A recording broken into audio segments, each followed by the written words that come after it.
Alors, avant ma première question, je veux rappeler que vous avez créé le Théâtre du Soleil, évidemment, en 1964, avec une poignée de camarades de l'université, la Sorbonne, pour ne pas la nommer.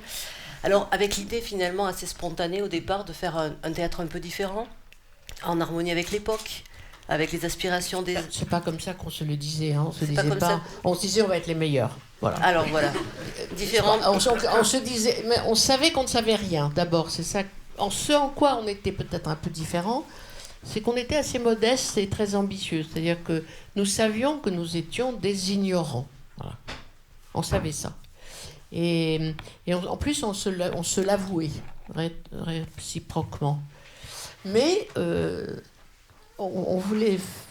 On savait aussi que cette troupe était faite pour être heureux et qu'on allait devenir très on allait tout, voilà, on allait être formidable. D'accord. Mais c'était pas du tout pour répondre à l'époque ou quoi que ce soit. Pour répondre au moins à vos C'était pour désirs, répondre à votre à désir un de jeune désir, gens. Ouais. un désir profond, spontané, comme vous avez dit, qui était de s'aimer, parce qu'il y avait de grandes amitiés déjà là, et de vivre une aventure comparable à celle du capitaine Fracasse, je pense. En fait, c'était aussi modeste que ça. Hein. Alors, 60 ans plus tard, votre troupe et vous-même, vous continuez de porter haut ce théâtre populaire dans la lignée de Jacques Copeau puis de Jean Vilar, mais pas seulement. C'est aussi un théâtre qui est poétique, politique, humaniste, sans frontières. Alors ça, Ariane Mouchkine, ce sont mes qualificatifs, mais alors je sais que c'est très difficile de poser une étiquette, d'enfermer son travail, mais comment définiriez-vous le théâtre du Soleil 60 ans plus tard 58 ans, on va pas...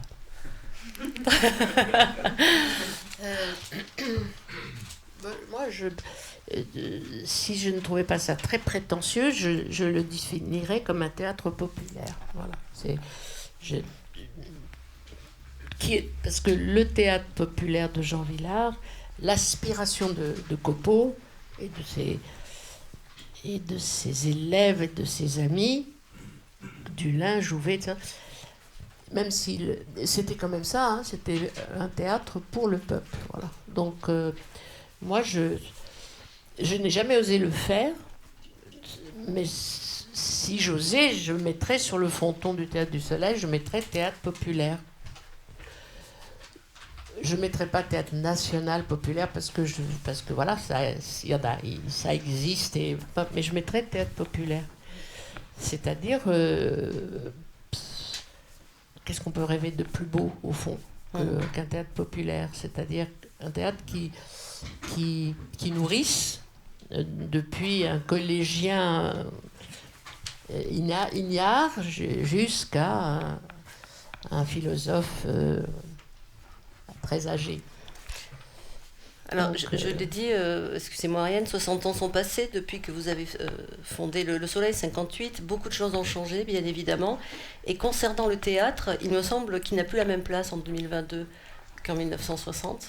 Il me semble que le rapport que la société entretient avec cet art a profondément changé. Et alors, le fameux cercle de connaisseurs que Brecht voulait voir s'agrandir, eh bien, diminue d'année en année. Son rayon diminue d'année en année. Alors, est-ce que sûr de ça?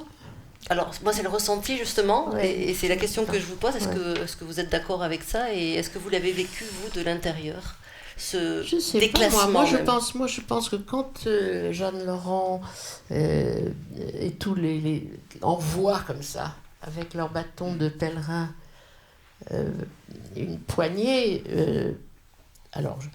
Si j'étais politiquement correcte, je dirais d'hommes et de femmes. Mais non, en fait, elle a envoyé des hommes quand même, Jeanne Laurent. Mais elle était une femme. Donc, elle envoie à travers la France des artistes pour, comment dire, coloniser culturellement des endroits qui étaient des déserts. Il n'y avait pas de cercle de connaisseurs, hein, en fait. Il y avait un minuscule cercle de connaisseurs, c'était justement ces gens-là qui ont quitté Paris ou, ou leur région pour aller créer des théâtres, des foyers, des petits incendies dans une France qui, au sortir de la guerre, était dévastée, déchirée, humiliée, pas très bien dans ses baskets, c'est le moins qu'on puisse dire, mais pleine d'espoir. Enfin, donc, il n'y a pas de cercle de connaisseurs, il le crée. Il n'y a pas de déclassement du théâtre. Attendez, je vais essayer de vous me laisser répondre, parce que... donc, il y a certainement des difficultés, mais moi, je ne vais pas je vais pas faire mon beurre sur ces difficultés. J'essaie de raconter d'où je viens, d'où venons-nous, nous, Tête du Soleil. Même si nous ne le savions pas ou ne voulions pas le savoir quand on est né, on vient de ces gens-là. Hein. On vient du Conseil national de la résistance, on vient de ce programme-là, on vient de cette aspiration-là, on vient de ce courage-là. Courage de gens qui ont vécu une guerre qui est bien pire que ce que nous vivons en ce moment-là. Donc, ne nous levons pas dans cette dépression généralisée qui nous attaque, parce que c'est contre elle qu'on doit se défendre. Bon, donc ça, c'est une première chose. Il n'y a pas de cercle de connaisseurs. Voilà. Il le crée, ce cercle de connaisseurs. Et moi, ce cercle de connaisseurs, pardon, mais tous les soirs, quand je déchire les billets du public qui vient nous voir, je le croise, ce cercle de connaisseurs. C'est-à-dire, je croise des vieilles personnes qui m'amènent fièrement leur petite fille, en me disant, voilà, ma mère m'a amené ici et je vous amène maintenant ma petite fille, pas ma fille, ma petite fille. Je le croise avec des profs qui m'amènent envers et contre tout, malgré toutes les difficultés que les rectorats leur opposent, qui nous amènent leurs élèves. Et en ce moment, il y en a moins parce que c'est encore plus difficile. Je croise des options théâtre qui rentrent comme ça, avec les yeux brillants. Je croise, voilà. Donc, pas de, s'il vous plaît, il n'y a pas un mouvement de fond qui va vers l'ignorance. C'est pas vrai. Il y a un mouvement de fond secret, mal relayé, qui aspire au contraire à ce qu'il y ait des cercles de connaisseurs. Bon. Alors la différence maintenant, il y en a une, c'est vrai. La différence, c'est quand le Théâtre du Soleil est né, je dirais qu'il était attendu. Nous qui avons eu cette chance de commencer à cette époque, il y avait des gens, y compris au ministère, qui étaient là pour nous déceler, qui étaient là pour nous encourager sévèrement, sans argent, mais quand même, ils étaient là pour nous voir. Et ça, c'est sans prix. C'est sans prix. Maintenant, et depuis un bon moment, et là, c'est là où le danger est très grave, il n'y a pas ces gens qui sont là pour déceler. Il y a des gens qui sont là pour dire, tous les jeunes, oh là là, mais vous vous rendez compte, mais vous êtes tellement nombreux, il y a trop de troupes. On dit aux jeunes, non, il y a trop d'artistes, il y a trop de troupes. Voilà. Alors que c'était un regard totalement différent. Voilà, là oui, là il y a une différence. Mais moi, ce déclassement du théâtre, je ne sais pas, voilà, je ne suis pas certaine. Je ne l'affirmerai pas comme vous l'affirmez dans votre question. Non, mais comme vous le sous-entendez dans votre question. Je pense que ma génération idéalise peut-être cette période. C'est pas si... Je crois que ce n'est pas... ce n'est pas si simple. Je pense qu'il faut aussi savoir déceler les aspirations, même les aspirations comme on le disait au moment de Villeurbanne, de façon un peu pédante, du non public, hein, ou du non encore public. Battons-nous avant de dire que nous sommes battus. Voilà. Bon, pardon. Donc nous allons justement revenir à votre parcours. Vous l'avez souvent raconté à l'origine de votre aventure. 2 voyages sont fondateurs. Celui en Angleterre, à Oxford. Vous êtes envoyé par la famille pour, disons, parfaire votre anglais. Et puis évidemment, quelques années plus tard, votre odyssée en Asie. Alors pas 10 ans, mais en tout cas 10 mois, où vous êtes seul à voyager et à découvrir ce continent. Alors d'abord Oxford, vous parlez de révélation.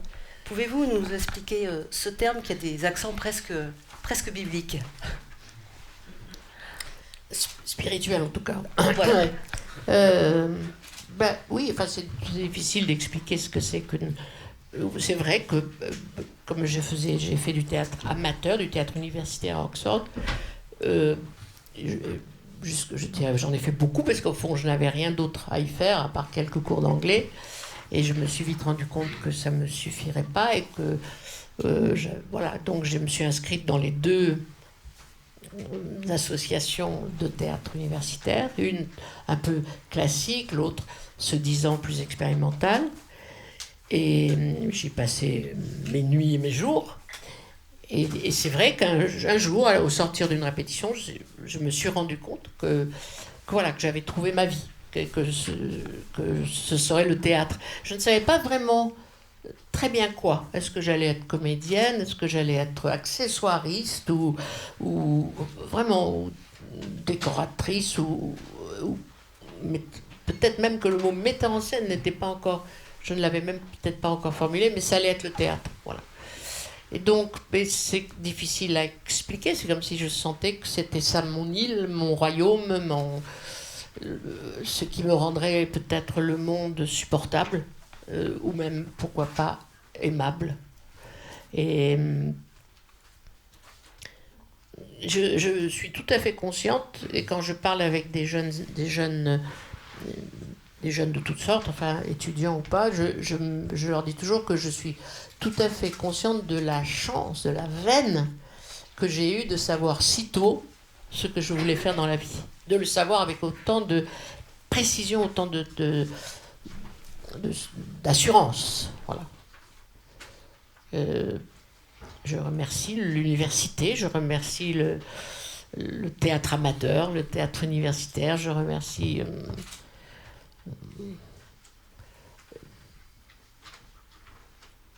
oui, tous les profs du monde, je dirais. Vous disiez donc qu'il y avait deux types de théâtre, d'associations, donc un plus classique et un plus expérimental. Est-ce que vous avez une appétence particulière d'emblée qui a pu évoluer ensemble? Non, les deux. Non, j'aimais les deux. J'aimais répéter Shakespeare et j'aimais répéter Bloomsday, qui était une adaptation de l'Ulysse de Joyce qui était faite par d'ailleurs... c'est là où il y avait Ken Loach dans l'histoire aussi, mais bon, qui allait quitter l'université. Parce qu'en fait, le système du théâtre universitaire à l'époque, je ne sais pas si c'est toujours la même chose, mais je crois, c'était au fond que mettait en scène les étudiants qui voulaient le faire et qui allaient quitter l'université, donc qui déjà savaient qu'ils se dirigeaient vers le théâtre ou le cinéma, enfin, où on faisait venir un ancien étudiant qui avait déjà travaillé dans un théâtre et qui venait... Ça, c'était plutôt justement la troupe un peu classique qui faisait revenir des jeunes metteurs en scène déjà un tout petit peu expérimentés, tandis que ici, le théâtre plus expérimental confiait... Non, c'est pas vrai d'ailleurs ce que je raconte, c'est pas vrai. Non, c'est pas vrai, puisque là aussi, c'était un metteur en scène qui était revenu. Voilà. Donc il y avait une vie théâtrale à Oxford qui était donnée totalement par les étudiants. D'accord. Donc découverte d'une vocation. Et de retour en France, vous répondez à cet appel en créant l'ATEP, l'association de théâtre des étudiants de Paris, avec la complicité de Martine Franck, une très bonne photographe, excellente photographe. Et puis avec quelques amis, donc pour beaucoup issus de l'ATEP, vous posez les bases du Théâtre du Soleil. Oui. Alors, ce sera une coopérative ouvrière de production qui instaure un principe d'égalité des salaires. Oui. Donc, que vous soyez dans l'administration, que vous soyez à la cuisine, au costume, etc., comédien, metteur en scène, vous touchez tous le même salaire au Théâtre du Soleil. Oui. C'est-à-dire, au début, on ne touche pas de salaire du tout. C'est ça l'égalité, je dirais. Hein. Voilà. Et quand on commence à se payer un tout petit peu, alors là, on touche l'égalité des salaires. Voilà. Très bien. Alors, c'est une idée quand même qui n'a pas fait tellement de petits. Je ne veux pas non plus de nouveau être négative. Mais en dehors du Théâtre du Soleil, il n'y a pas quand même beaucoup d'exemples. Expliquez-nous pourquoi au Théâtre du Soleil, ça ne pouvait pas être autrement. Bon, ça c'est... il faut un peu d'obstination dans la vie. Hein. Je trouve toujours que c'est le moins mauvais des systèmes. Il n'est pas sans défaut. C'est injuste, parfois, l'égalité des salaires, parce que l'égalité de travail n'est pas toujours là. C'est pas vrai, tout le monde ne travaille pas toujours autant, et tout le monde, en plus, et surtout, tout le monde ne produit pas la même valeur, au fond. Hein. Mais n'empêche que, qu'est-ce que vous voulez que je vous dise ? C'est quand même le système qui génère au sein d'un groupe le moins de frustration. Je ne dis pas qu'il n'en génère pas, mais et par moment, quand quelqu'un est resté au bureau ou à l'atelier, et qu'il est déjà minuit et que les autres sont partis, je suis certaine qu'il se dit beaucoup de choses contre l'égalité des salaires. Mais n'empêche qu'en fin de compte, sur la durée, je pense qu'une partie de la durée de vie du Théâtre du Soleil a tenu au fait qu'on n'ait jamais dérogé à ce principe. Très bien. Alors, avant de vous lancer dans cette aventure collective du Théâtre du Soleil, il vous reste à Anouchkine quelque chose à faire pour vous-même, on l'a dit. C'est ce voyage en Orient. Il sera fondamental. La preuve, il est aux sources de votre dernière création, L'Île d'Or, que l'on aura la chance de voir à l'automne prochain. Il est présent même d'une manière ou d'une autre, j'ai envie de dire, quasiment dans tous vos spectacles. Oui. Qu'est-ce qui s'est passé là-bas qui continue aujourd'hui de vous nourrir ? Bon, alors, j'ai eu une autre illumination qui était de me dire, bon, j'avais un voyage que je voulais faire depuis toute petite fille, mais vraiment, depuis l'âge de 7 ans, je voulais faire un grand voyage. Et je me suis rendu compte, quand les choses ont commencé à s'avancer avec la TEP, etc., et que nous avons décidé de fonder le Théâtre du Soleil, je me suis rendu compte que si je ne partais pas tout de suite pour faire ce voyage, je ne le ferais plus jamais, parce que je n'aurais plus le temps. Et j'ai été très sage, parce que ça aurait été exactement ce qui est arrivé. En plus, il y avait à l'époque, il y avait encore des services militaires à terminer, il y avait y compris même des études à terminer chez certains d'entre nous. Mais il y avait 2 services militaires à terminer, etc. Donc j'avais un peu de temps avant que l'activité du Théâtre du Soleil commence vraiment. Et voilà, donc j'ai sauté sur l'occasion. J'ai pris un billet sur un bateau et je suis partie. Et il y avait encore des bateaux qui allaient jusqu'au Japon à l'époque. Des cargos mixtes, mais qui prenaient des passagers, vraiment. Et je suis partie en croyant réussir à aller en Chine. En fait, je n'ai jamais réussi à aller en Chine. Et après, j'ai décidé de ne plus aller en Chine. Et donc, je suis partie pour le Japon, croyant que puisque je n'obtenais pas mon visa en France, je l'obtiendrais de là-bas. Et voilà. Donc, j'ai pris un bateau et je suis partie au Japon. Et effectivement, ça a décidé, sinon de ma vie, mais ça a certainement décidé de... disons, ça a été ma source. Et d'une façon inconsciente, comme toutes les vraies sources d'ailleurs. Hein, c'est-à-dire, j'étais très, très... comment dire ? Je ne suis pas partie en voyage avec un carnet de notes... très sérieuse, écrivant tous les soirs ce que j'avais vu dans la journée. Je le regrette d'ailleurs. Maintenant, je regrette. Mais je ne l'ai pas fait ça. J'ai été comme une sorte d'éponge baladeuse. J'étais comme je voyageais comme une éponge, sans m'en rendre compte. C'est-à-dire tout était théâtre pour moi, au fond.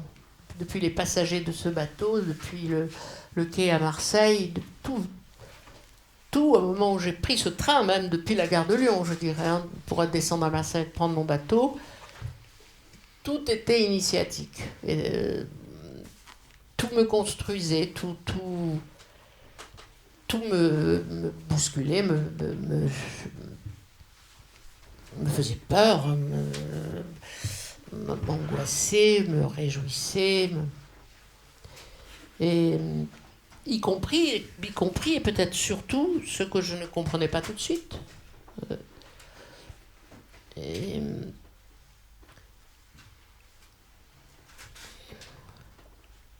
le premier poisson volant qui est arrivé, qui s'est abattu sur le pont, enfin, l'entrée à Port-Saïd, l'entrée du canal, qui est comme si on entrait entre deux grands immeubles de Toulouse, enfin, hein, c'est comme le grand canal de Venise, le canal de Suez au début. C'est-à-dire on rentre entre deux immeubles. Tout ça était tellement étonnant, tellement différent de ce qu'on n'imaginait pas, au fond. Voilà. Donc je pense que ce qui a surtout... je pense que c'est là que j'ai compris que l'imagination était un muscle et qu'il fallait surtout l'exercer, la travailler, la laisser travailler, la renforcer. Que pour bien voir l'autre, il fallait l'imaginer au fond.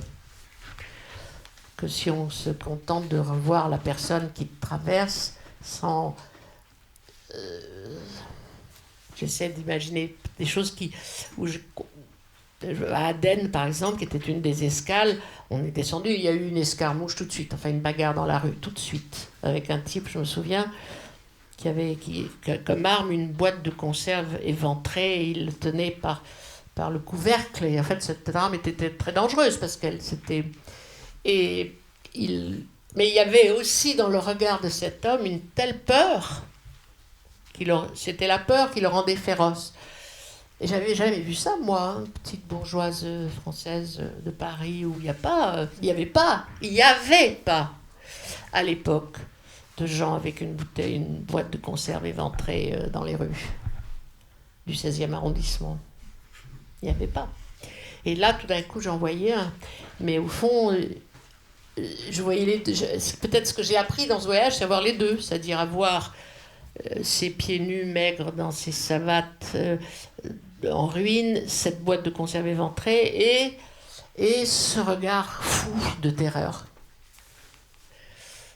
Et c'était ça aussi le théâtre qui commençait, qui commençait, ça commençait pas, ça avait commencé avant, mais ça commençait dans, voilà, c'est comme si le vrai théâtre me disait, c'est ça le vrai théâtre, c'est pas juste une répétition à Oxford. C'est ça aussi, mais regarde de quoi tu dois nourrir ton théâtre. Donc oui, c'était un voyage béni de Dieu et de mon père.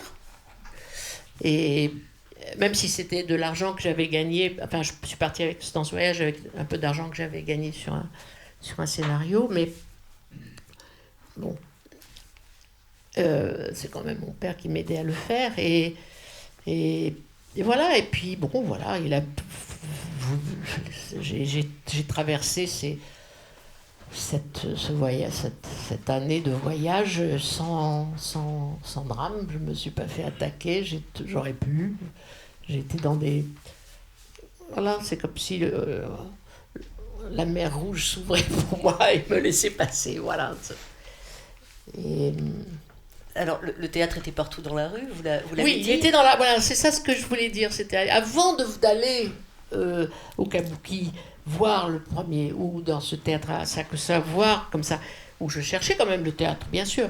Mais au fond, le théâtre était, dans ce voyage, le théâtre était avant. Il était dans la différence, il était dans la ritualisation de la vie quotidienne qui dès qu'on quitte l'Europe, est très très présente. Il était dans la musicalité étrange des langues, il était dans la gestuelle qui était différente. Et le rythme des gestes est différent selon la langue,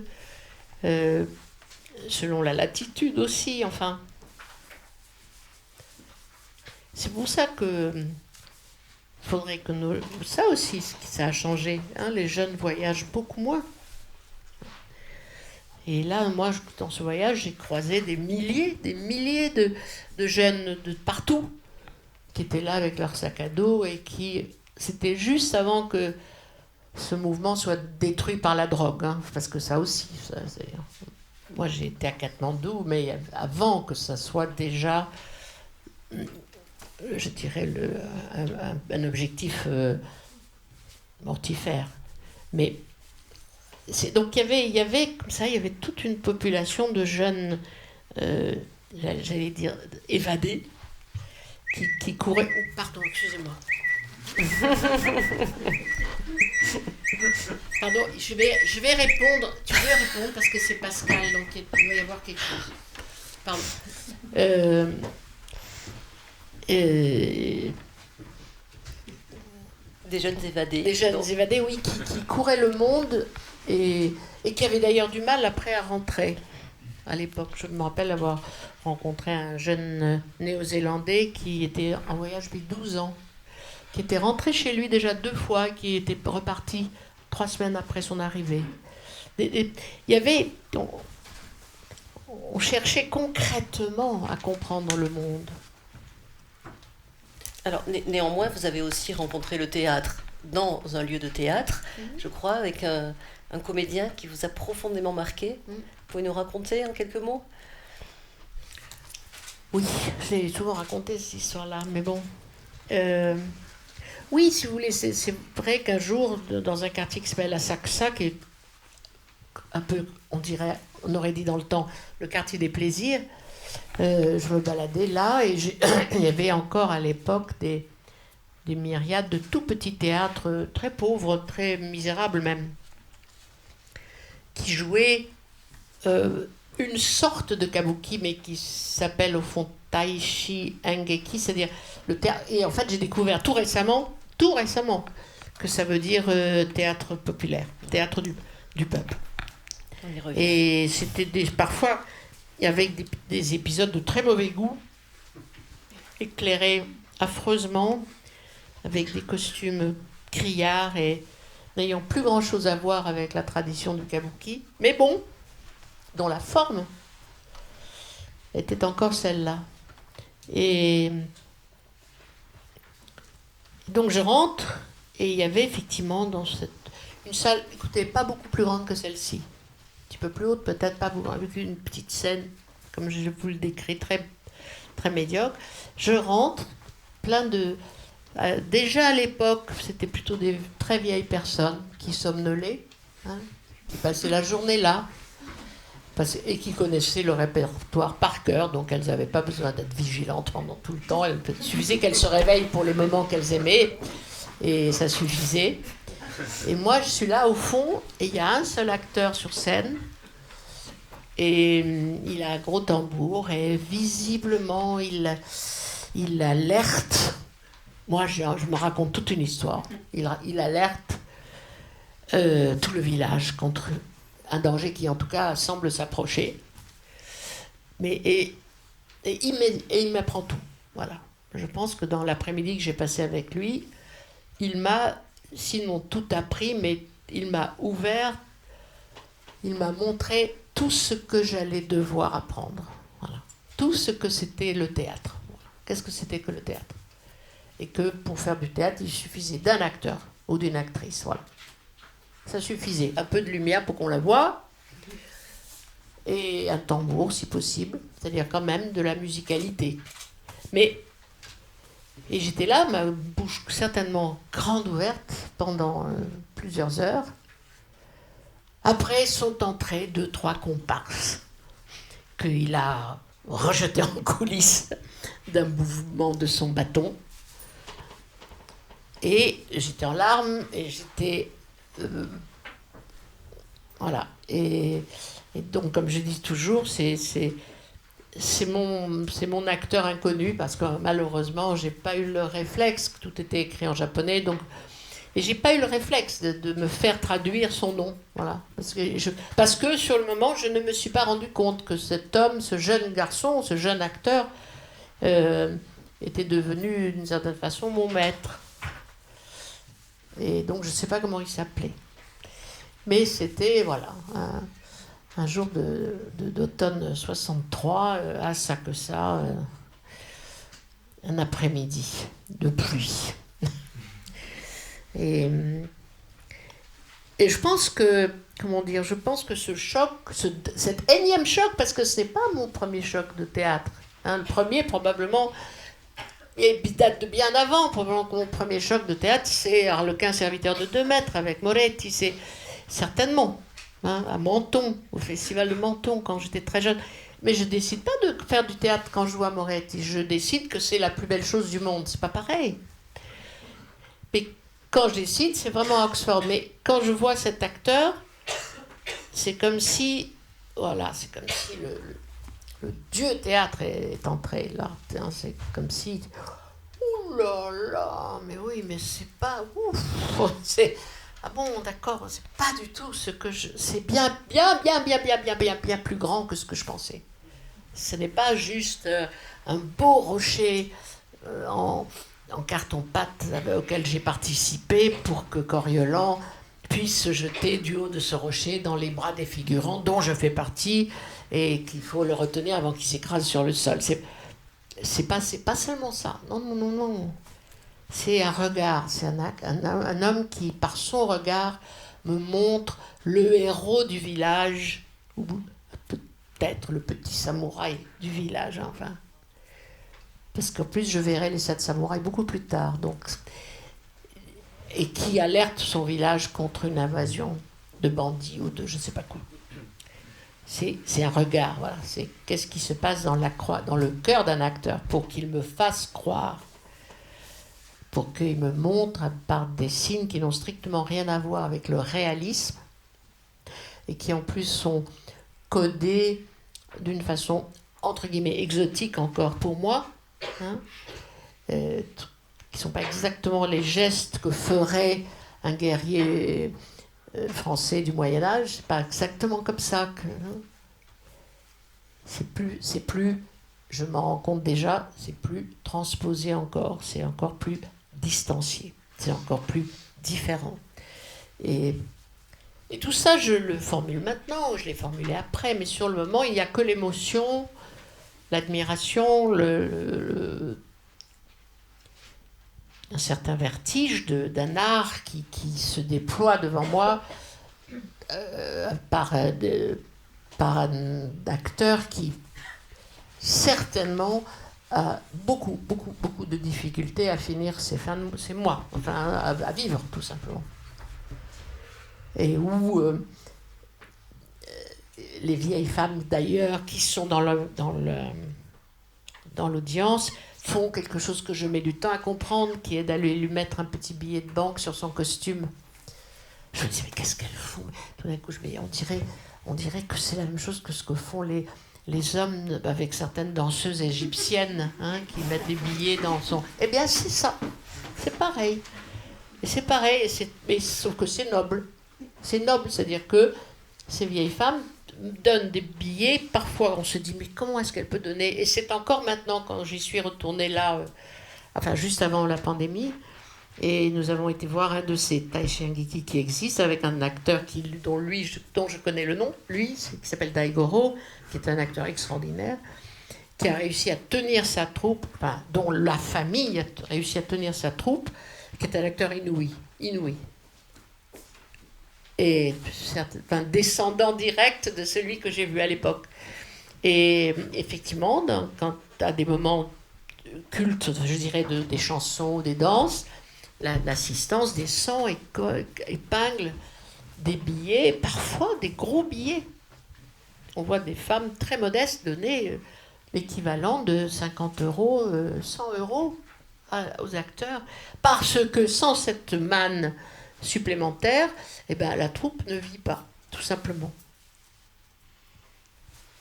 Bien, on aura l'occasion de revenir de toute façon hein, sur l'inspiration orientale, puisqu'on va parler de l'île d'Or plus profondément tout à l'heure.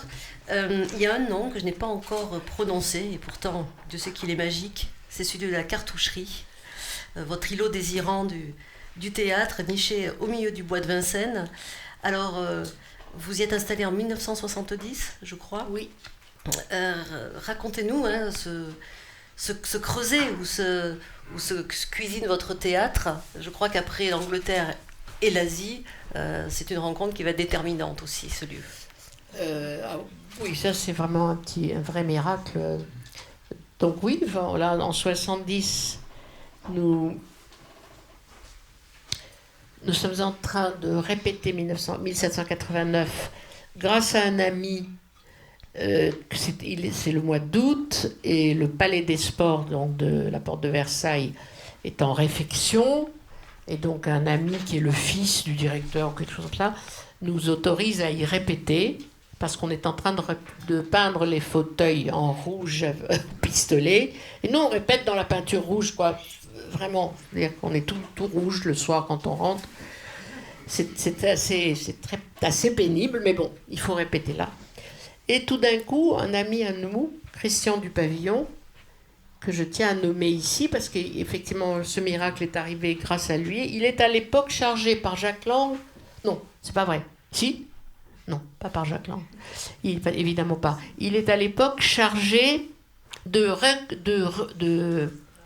comment dire, répertorier les lieux dans Paris qui peuvent devenir des lieux festifs ou de théâtre ou d'événements.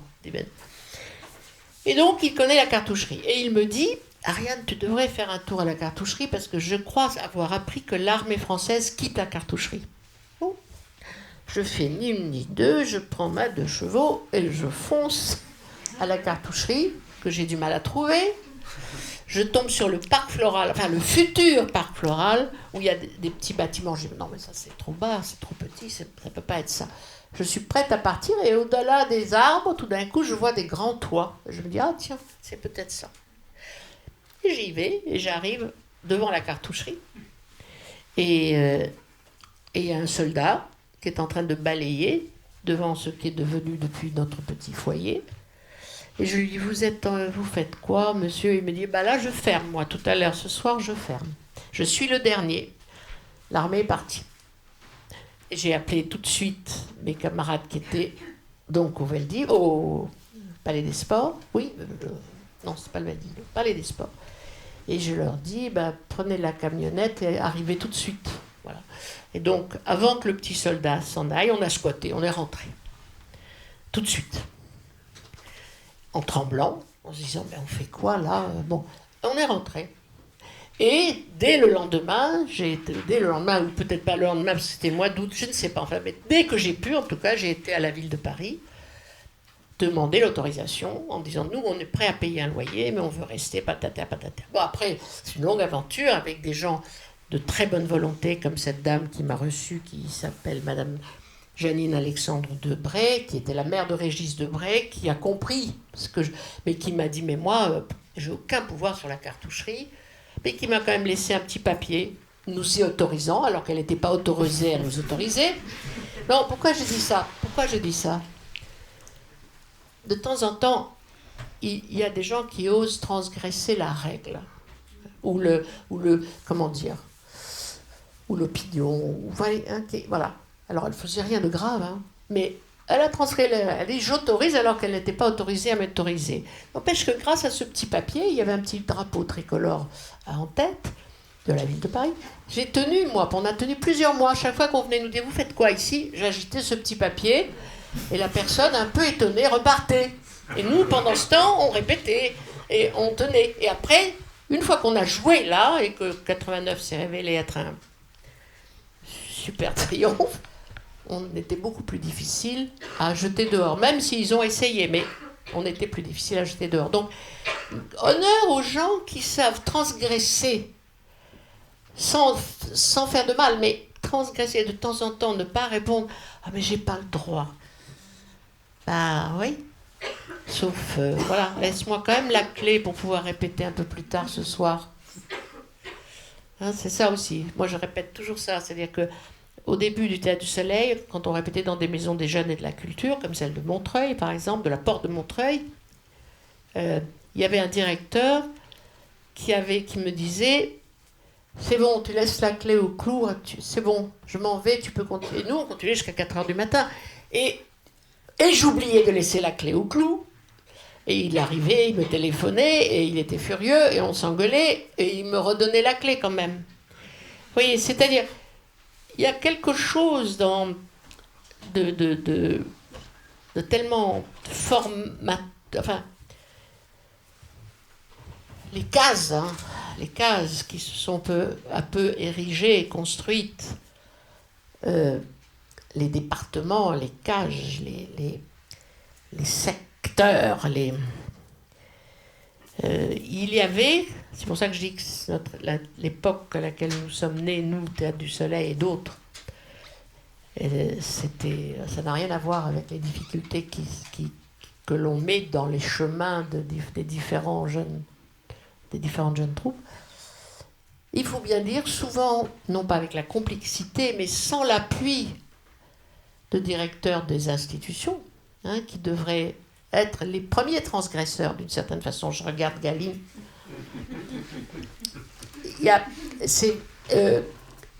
Laissez les clés de temps en temps. Ils vont pas mettre le feu. C'est pas parce qu'ils vont rester à répéter une nuit qu'ils vont vous mettre le feu. Foutez-leur la paix. Laissez-les, faites-leur confiance. Bon, ils oublieront un jour, comme j'ai oublié 10 fois de remettre la clé, parce que je la gardais dans ma poche, parce que j'étais fatiguée. Et tout d'un coup, je me réveillais sursaut, et j'appelais, et il me disait, c'est la dernière fois, c'est la dernière fois. Et puis il me la redonnait. Non mais, c'est ces rapports-là qui n'existent plus beaucoup. Voilà, c'est ça le déclassement du théâtre parfois. Ces rapports, c'est quand nous croyons être obligés de nous soumettre à des règles idiotes, décidées par des gens qui ne vivent pas cette pratique. Cette pratique, le théâtre, c'est une pratique. Et c'est une pratique qui a besoin de bienveillance, de compréhension, de souplesse, du cas par cas même. Voilà, un jeune metteur en scène aura besoin de quelque chose dont une jeune metteur en scène n'aura pas besoin, mais par contre pour elle, ce sera vital d'avoir ça. Et peut-être c'est le moment que je vous lise une partie du texte que je voulais lire. Oh zut, pardon. Vous pouvez Oui, bien sûr. Pardon. Non, c'est pas ça, c'est ça. Je vais vous lire juste une partie parce qu'il est beaucoup trop long.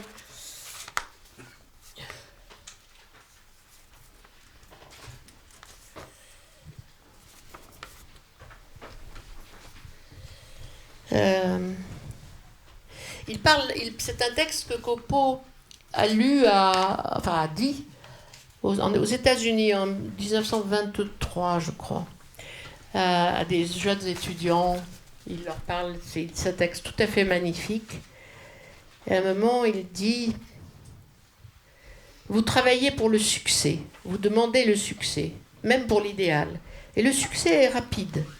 Pour chacun s'ouvre une opportunité de succès ou de mort. Je me demande si le lieu de la création n'est pas entre les deux. La société dit à l'artiste « Allez, prends ta chance, voici l'argent et le délai, montre-nous ce que tu es capable de faire. » Je voudrais qu'on pût offrir à l'artiste une chance de ne point répondre à de telles questions, de ne pas avoir à montrer sous sommation ce qu'il sait faire.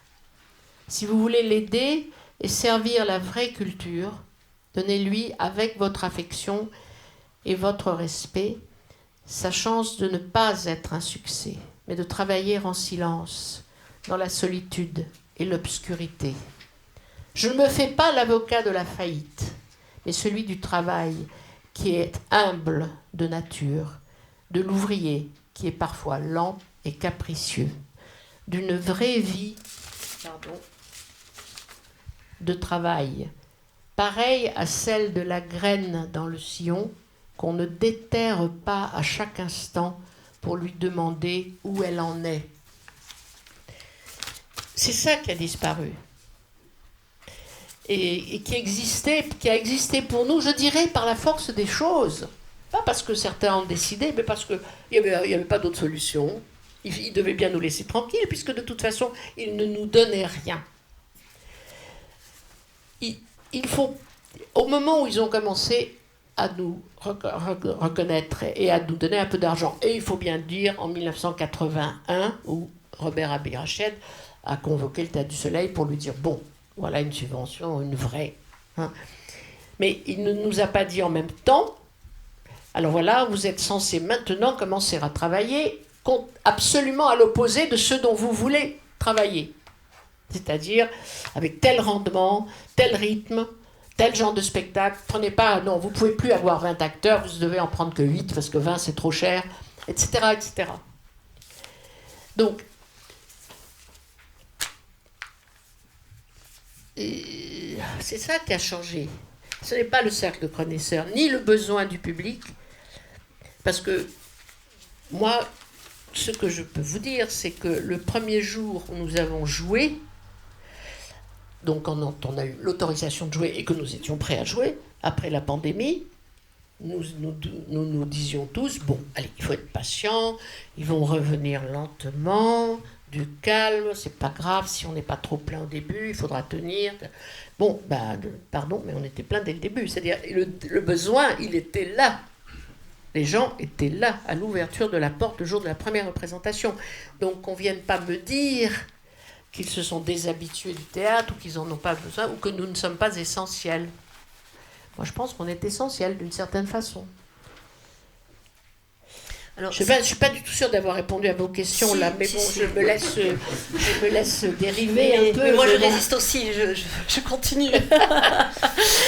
Et justement, ils sont venus, vous dites, ces spectateurs et ces spectatrices, mais aussi parce qu'il y a un principe qui est quand même fondamental au Théâtre du Soleil, c'est celui de l'hospitalité. Alors, dans ce terme, on trouve aussi bien le respect du public que la notion de tolérance, et celle aussi de... Quelle notion de tolérance de quoi? De tolérance avec un grand T. Ouais, moi j'ai du mal avec la tolérance. Alors on enlève la tolérance. Non, j'ai du mal avec la tolérance parce qu'il n'y a pas de tolérance pour l'intolérable d'abord. Donc moi je suis pas tolérante, c'est pas vrai. Et il n'y a pas besoin de tolérance pour ce qui est la vie. Enfin vous voyez ce que je veux dire. Donc c'est pour ça. D'accord. Alors j'enlève la tolérance. Enlevez la tolérance. En revanche, je vous en propose un autre. La notion de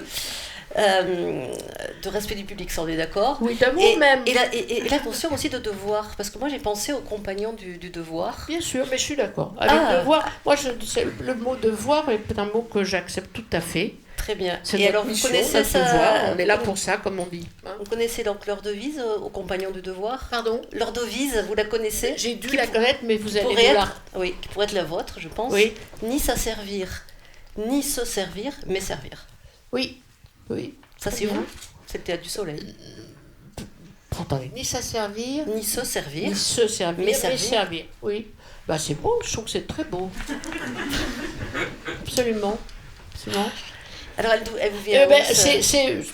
Pour le citer, on pourrait se rappeler de ce que Barrault a dit en mai 68. Hein, il a, au moment où son théâtre était occupé et où on lui a dit, il a dit au ministre qui lui demandait de couper l'électricité, et même s'il n'était pas content du tout que son théâtre soit occupé, et il a répondu serviteur oui, valet non. Mais c'est assez subtil et moi j'aimais bien ça aussi. Hein, serviteur oui, valet non. Et la frontière parfois est difficile à discerner. Et ce sens de l'hospitalité, il se manifeste oui, mais comment chez vous? L'hospitalité, écoutez, un théâtre c'est une maison. C'est un temple et une maison. Donc c'est vrai que peu à peu, et ça c'est venu avec la cartoucherie, nous nous sommes rendus compte de l'état dans lequel arrivait le public parfois. L'état de nerfs, de stress, de fatigue, que des gens à qui on demande de sortir de leur travail, de prendre le métro dans une métropole qui est rude. Paris, c'est rude, c'est magnifique Paris, mais c'est rude. Hein. Donc, ils arrivaient dans un état qui nécessitait de notre part de les calmer pendant un moment, de les rasséréner, de les conforter, de leur rappeler qu'ils étaient effectivement désirés, aimés, nécessaires, et que tout allait être fait que nous pouvions faire pour qu'ils soient bien. Voilà.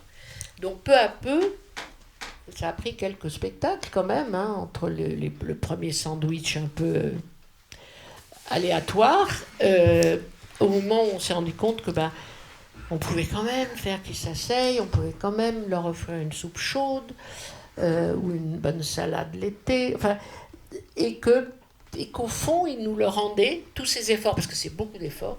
L'hospitalité, c'est beaucoup d'efforts. Et beaucoup d'argent. On en parlait hier avec Stéphane. C'est un budget, l'hospitalité.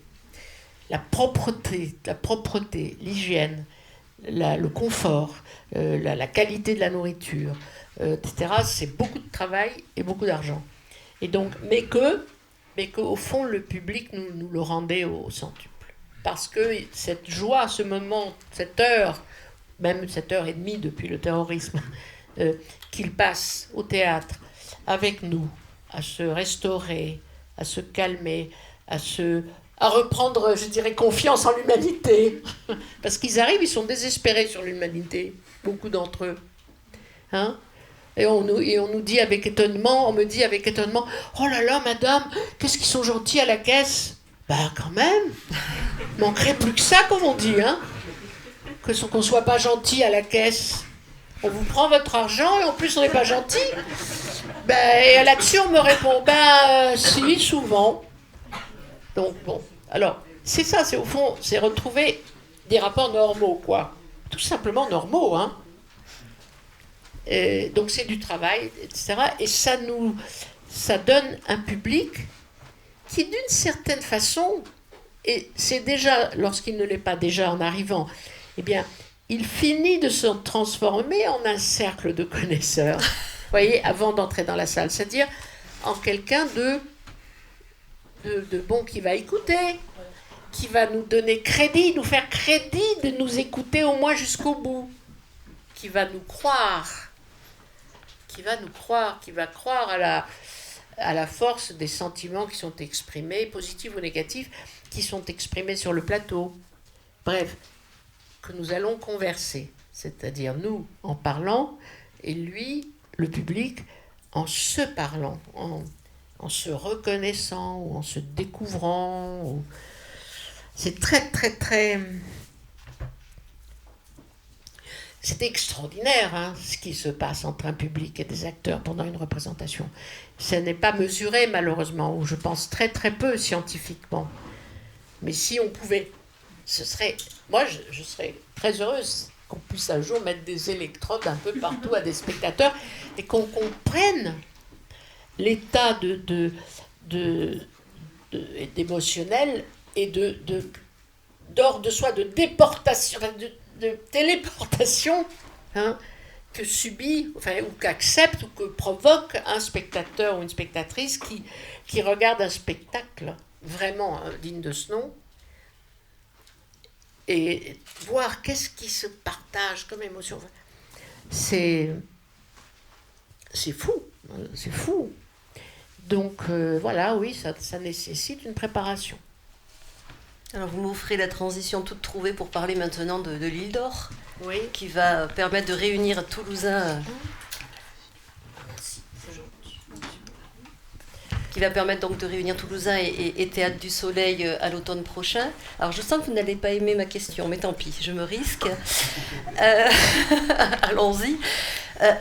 Sans déshabiller la mariée avant la nuit de noces, comme on dit souvent, oui. Est-ce qu'il serait possible que nous vous résumiez le propos? C'est misogyne, ça. Alors, vous voyez, hein, après on m'explique des histoires de points médians et tout ça que je refuse absolument, mais on laisse passer une expression de cet ordre où vous entendez, on dénude une mariée devant vous, c'est scandaleux. Sans déshabiller le marié avant la nuit de noces. Est-ce que vous pourriez, s'il vous plaît, nous résumer le propos de l'Île d'Or?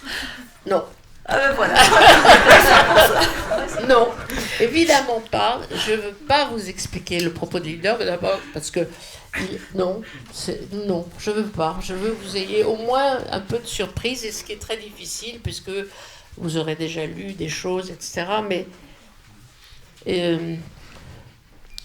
donc c'est vrai, j'ai pas envie. Mais je vous l'avais dit, je le sentais. Alors, est-ce que moi, je peux dire qu'il y a des forces positives? Vous êtes libre de vos Voilà, propos. donc il y a des forces positives qui s'affrontent contre des forces dites, on pourrait dire, de destruction. Parce que, dites-vous, l'honneur du théâtre, c'est d'aller au combat. J'ai dit ça, moi. Alors, j'ai beaucoup travaillé, Ariane, quand Oui, même. oui, J'ai beaucoup lu. Merci, merci. Et donc, vous avez dit que c'est d'aller effectivement au combat, d'affronter le présent. Et c'est le cas d'ailleurs dans cette pièce, L'Île d'Or.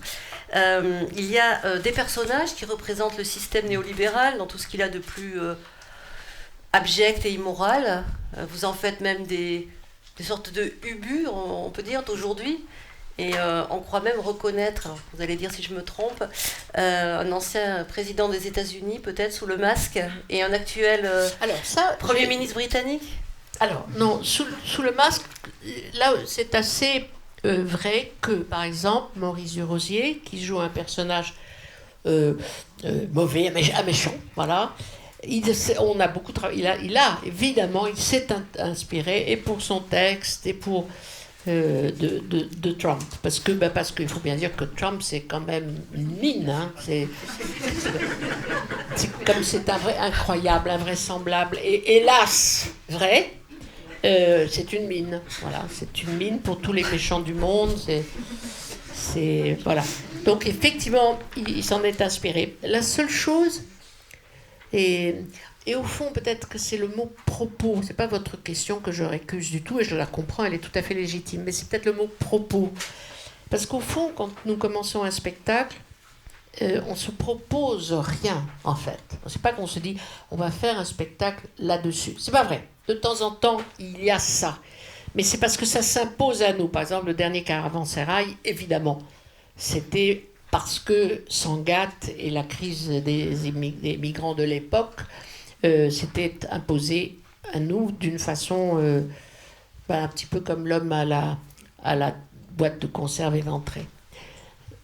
Mais avec l'Île d'Or, c'est venu plus d'un état intérieur, de cet état qui est le nôtre, je dirais, en tout cas celui de beaucoup d'entre nous, qui est comment ne pas devenir fou, comment ce dont nous parlions, Galine, comment refuser, résister à une espèce de dépression mortifère, d'impuissance et de résignation impardonnable, hein, etc. Donc, et qu'est-ce que ça veut dire faire du théâtre pour des acteurs en ce moment? Comment faire du théâtre? Comment prendre cette espèce de fog, c'est même pas de la brume, c'est du fog, hein, ce brouillard terrible qui rend tout incompréhensible, illisible, imprévisible, à la fois inéluctable et improbable. Enfin, comment raconter ça, comme on dit? Comment raconter ça? Comment raconter l'état dans lequel je m'endors? Parce que je me réveille toujours peut-être un petit peu plus armée ou un peu plus espérante, mais on s'endort parfois avec une espèce de tristesse en ce moment, depuis quelques années. Et je pensais que, voilà, comment formuler ça? Parce que si on le formule, on peut commencer à lutter contre. C'est quand on ne formule pas, quand on ne sait pas comment formuler quelque chose, que c'est pathologique, que ça reste pathologique. Voilà. Donc le propos n'est pas de faire un spectacle contre le capitalisme sauvage ou contre quoi que ce soit, mais au fond, contre la bêtise qui est la nôtre, l'aveuglement, voilà, contre l'aveuglement, contre la résignation, la peur, parce que nous subissons des peurs. On en parlait aussi ce matin, nous subissons des peurs de notre propre camp, enfin de ceux qui devraient être de notre propre camp et qui nous terrorisent sous prétexte de justesse sémantique ou de rectitude morale ou que sais-je. Et nous acceptons idiotement, bêtement, crétinement de subir des dictates que nous réprouvons au fond de notre cœur en disant mais c'est idiot, pourquoi on me dit que je ne peux pas dire ça, ou je devrais dire ça, mais qui me foutent la paix. Qu'on en discute au moins, voilà, au moins qu'on en discute. Voilà, donc il y a tout ça, et tout ça était là pour, comme matière théâtrale, et c'est difficile de faire du théâtre avec tout ça, donc au fond, voilà, donc au fond, peu à peu, on a... de faire du théâtre populaire, parce que il ne s'agissait pas de faire un théâtre où on soit tous comme le penseur de Rodin, assis sur nos toilettes en train de penser. Hein. Le théâtre est drame, donc action, c'est-à-dire c'est l'action qui fait penser. Voilà, au théâtre, moi c'est ce que je pense, hein, c'est les actions qui nous font penser, c'est pas de la pensée sur la scène, c'est pas vrai au fond. Même Shakespeare, son verbe est action. Bon. Pardon. Alors, dans cette pièce, on retrouve également le personnage de Cornelia, oui, que l'on avait découvert en 2016 dans une chambre en Inde. Alors, elle revient avec la puissance de ses rêves. Oui, mais ça, c'était pas prévu, vous voyez. C'était pas prévu. Elle est revenue parce qu'à un moment, je lui ai dit, moi, j'ai dit à la comédienne, je dis, écoute... Hélène 5. Hélène 5, je lui ai dit, écoute, moi, j'ai l'impression que j'ai besoin de Cornelia.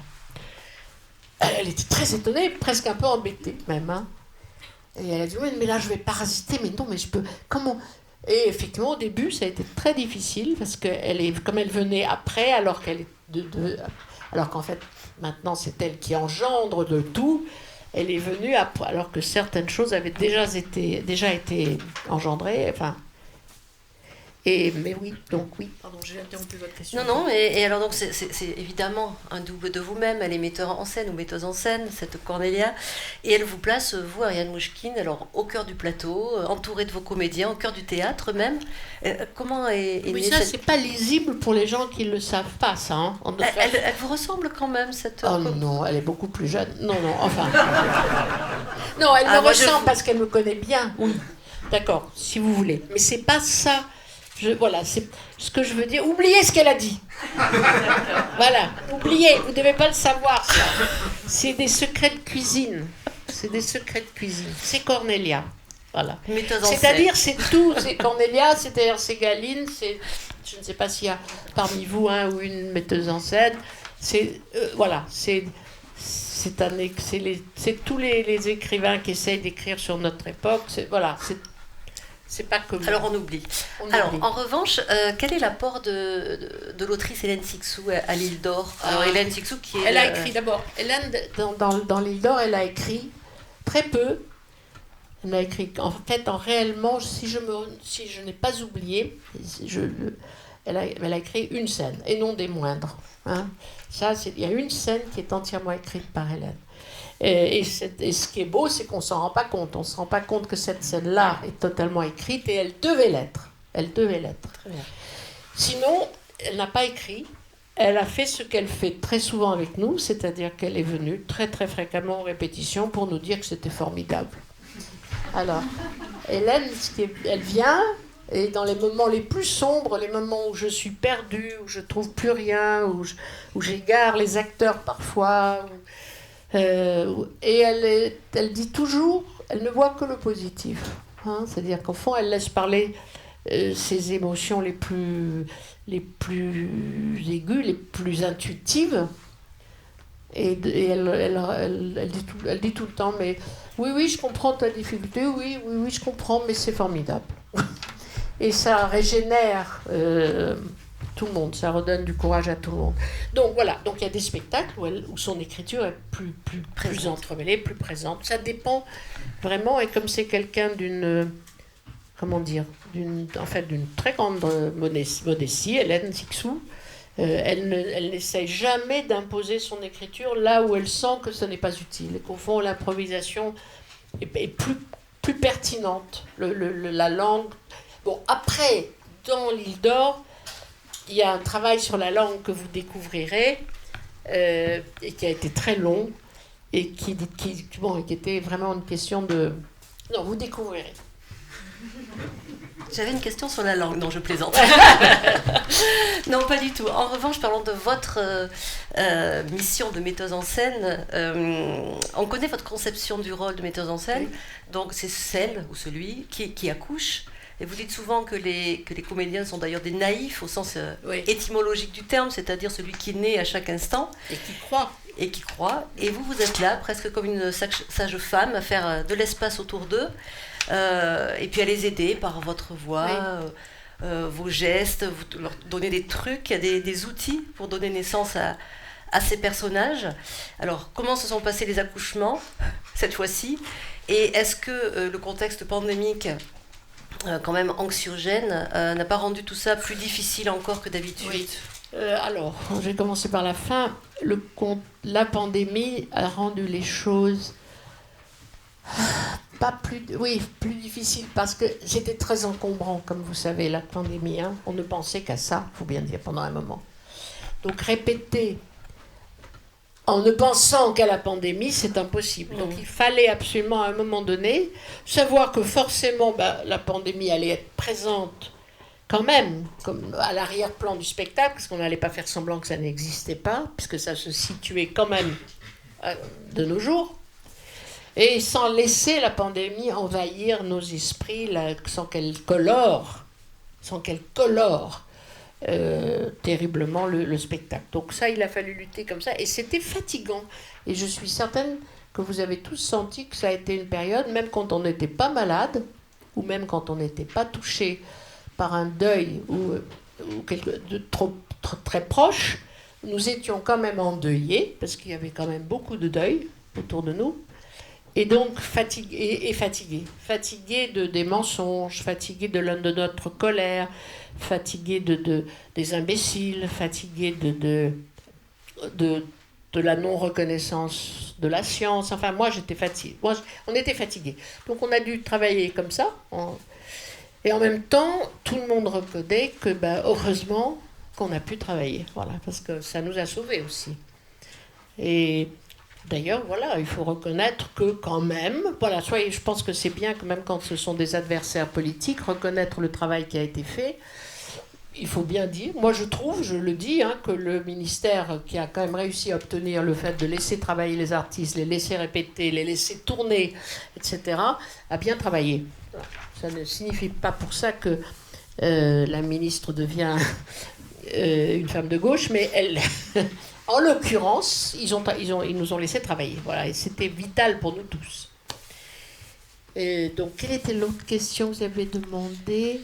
C'était difficile, donc j'ai expliqué, oui, c'était difficile, mais pas plus que faire le pain dans la même période, je pense. Non, c'était ça. Comment s'étaient passés les accouchements Alors, les accouchements. Il y a d'un accouchement, il y a ces deux sortes. Moi, je dis aussi que que d'une certaine façon, un metteur en scène ou une metteuse en scène,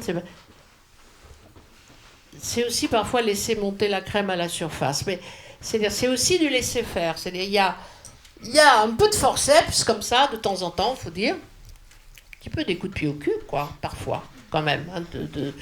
De se rappeler, quand même. Se rappeler le temps qui passe, se rappeler les fonds publics, se rappeler ce qui est notre responsabilité, c'est quand même d'y arriver au bout d'un moment. Chercher, comme dit Copo, laissez-nous le temps. Mais il faut y arriver aussi. Donc c'est ça, mais c'est aussi beaucoup donner de la vision, comme l'outil, donner la vision qui aide, recevoir la vision qui vous est renvoyée après qu'on ait donné cette vision, et que s'apercevoir qu'elle est encore meilleure, que cette inspiration, même si tout d'un coup c'est carrément autre chose qui arrive, mais là, oui, c'est bien. Enfin, c'est joué, moi je pense quand même qu'à sa façon, quand on est metteur en scène, on joue aussi. On joue, c'est d'un endroit différent. Il faut les croire, les acteurs. Moi je trouve ça extraordinaire, leur pouvoir de crédulité, leur puissance de crédulité, des vrais acteurs. Ils croient même l'incroyable. Ils croient. À ce moment-là, si vous, qui êtes assis dans les gradins devant votre table, à l'abri, hein, quand même. Vous les croyez pas, bon, ben, vous les tuez d'une certaine façon. Donc, il y a quelque chose de il n'y a pas que les acteurs qui sont naïfs, le metteur en scène aussi l'est. Je pense qu'il l'est, il doit l'être. Il n'est pas le dramaturge omnipotent qui abat comme ça un savoir, des idées, des visions. Oui, il a sa caisse à outils lui aussi, et il sort telle vision, telle suggestion, telle phrase folle ou poétique. Et ça, soit ça rallume une petite braise qui était en train de s'éteindre chez l'acteur ou l'actrice qui est en perdition ou qui ne trouve pas, soit ça ne le fait pas, il faut trouver autre chose.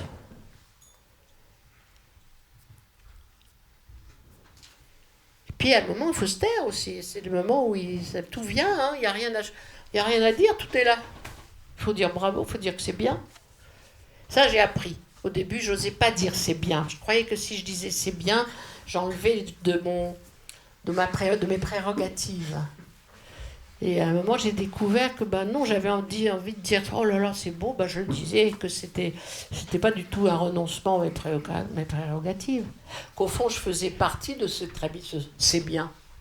C'était aussi arrivé avec moi. Enfin, il y a quelque chose. Et puis la célébration de ces instants de théâtre, la célébration du moment où quelqu'un trouve quelque chose, une scène vient, on comprend, Shakespeare est là, ou l'île d'or est là, peu importe. Le théâtre est là, voilà, le moment extraordinaire, où tout d'un coup on peut sortir de la répétition en se disant « Oh, aujourd'hui il y avait du théâtre ». C'est pas toujours le cas, hein. D'ailleurs, c'est pas toujours le cas quand on va au théâtre non plus. Il n'y a pas toujours du théâtre au théâtre.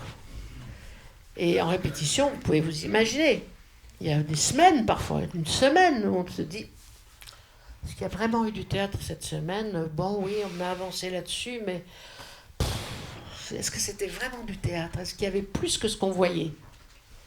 Est-ce qu'il y avait cette chose extraordinaire du théâtre qui est quelque chose de plus que ce qu'on voit?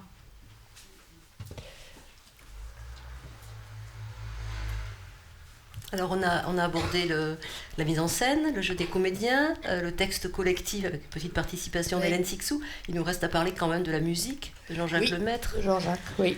Qu'est-ce qu'elle raconte que ne dit pas peut-être le jeu ou alors le texte par exemple?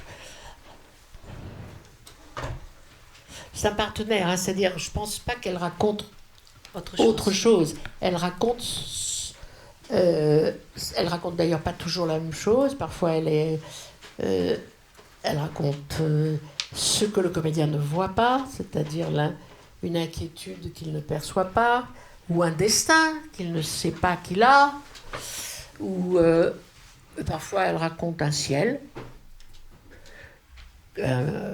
parfois elle raconte une joie intérieure qui est donnée par la joie intérieure de l'acteur, ou par... c'est très difficile à définir aussi, ça. Mais c'est vrai que Jean-Jacques, disons, est un vrai musicien de théâtre. Voilà. Il se revendique comme tel, d'ailleurs. Et ils ne sont pas si fréquents que ça. Parce que c'est vrai que c'est pas pareil du tout à faire la musique d'un film. C'est vraiment... Il s'appuie sur le rythme. Parfois, c'est la marche. C'est la marche d'une comédienne qui lui donne... il travaille beaucoup en dehors, Jean-Jacques. Hein. Il prépare beaucoup de choses. Il a un vrai sac de leitmotiv, de motifs, de mélodies. Mais quand il travaille, il regarde. Il regarde et il écoute l'inaudible, je dirais. Donc il essaie de comprendre quel est le rythme intérieur de telle émotion, de tel personnage. Oui, c'est très important. Très important. Il y a également les masques d'Erard Stiefel, c'est ça? Je le prononce bien? Là, en l'occurrence, ce n'est pas lui. Ce n'est pas lui parce que c'est un type de masque que nous avions déjà utilisé pour tambour et que je ne vais pas vous dire. D'accord. Alors, là encore, sans trop en dire, il y a le décor, les costumes, tout va être aux couleurs et aux formes du Japon. Est-ce que le spectacle il commence vraiment là, justement, quand le théâtre devient ce palais des merveilles dont parlait Meyerhold? Meyerhold, je pense que quand il parle du Palais des Merveilles, il parle vraiment de tout, hein, depuis l'entrée. Depuis l'entrée, Depuis ouais. l'entrée, c'est un peu ce que je disais sur l'hospitalité, tout ce que vous me demandiez à propos de l'hospitalité. Donc, il parle de tout. Et évidemment, je pense de la scène. Mais quand la merveille sur scène n'est pas forcément merveilleuse, hein, ça peut aussi être un endroit affreux, enfin, non, pas affreux, pardon, mais évoquant l'horrible.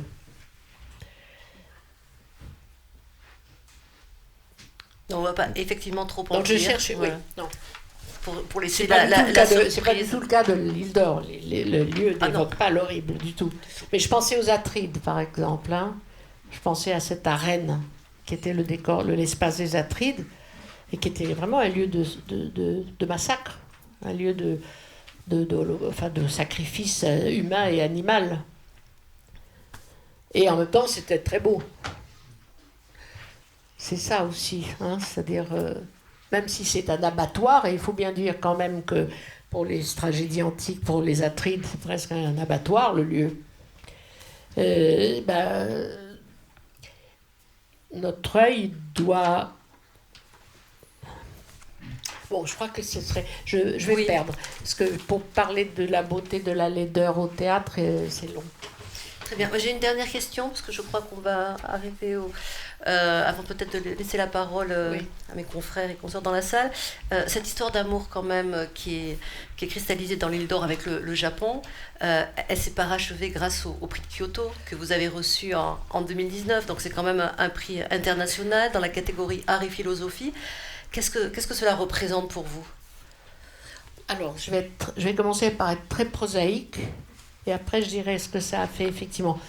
Très prosaïquement, c'est arrivé comme une manne financière extraordinaire pour le Théâtre du Soleil. Vraiment, c'est arrivé à un moment... Il n'y aurait pas eu l'île d'Or s'il n'y avait pas eu le prix Kyoto. Parce que c'est beaucoup d'argent, le prix Kyoto. Beaucoup. C'est énorme. Et c'est devenu comme une bénédiction. Une bénédiction, et pour passer la pandémie, et pour travailler aussi longtemps, etc. Donc d'abord il y a cette immense reconnaissance pour cette aide financière incommensurable que nous avons reçue.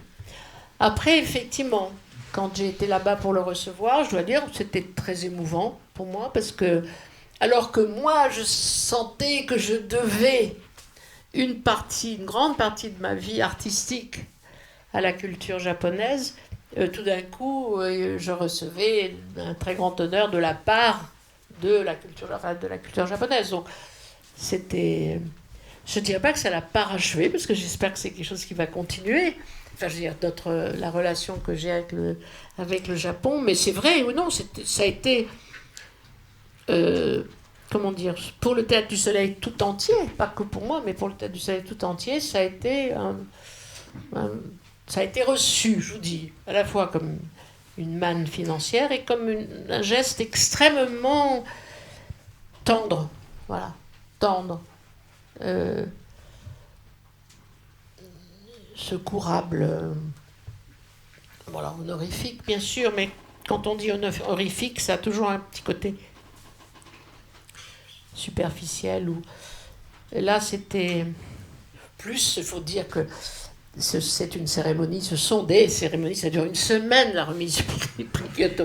Il y a des cérémonies, mais très très belles, voilà, c'est extraordinaire. Très bien, merci beaucoup à Ariane Mouchkine.